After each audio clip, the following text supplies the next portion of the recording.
এভাবে সারা রাতকে টর্চার করে আয়রা। আর টর্চার করব না তোমাকে। তো কল কেন দিছো? শেষবারের মতো একটু দেখা করতে পারবা কাল? সরি, পারবো না, কালকে অফিস আছে। রায়ান, আমি শেষবারের মতো বলছি, এতটা ছোট করো না আমাকে। তো আমিও তো বলতেছি আমার কাজ আছে। আমি ওয়েট করব। এখন চুপচাপ বসে না থাকে বলো কি বলবা। সবকিছু কি আবার আগের মতো ঠিক করা যায় না? সব তো ঠিকই আছে, আমি তো কিছু চেঞ্জ করিনি।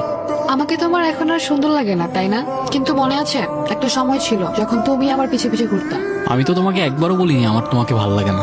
অজিতাকে তুমি আমাকে নিজেই বলতে পারতা। বলার কি আছে, ও আমার ফ্রেন্ড। ও তোমার ফ্রেন্ড, ফ্রেন্ডের সাথে এত কথা আর আমার সাথে কথা বলারই সময় নাই, বুঝাও আমাকে।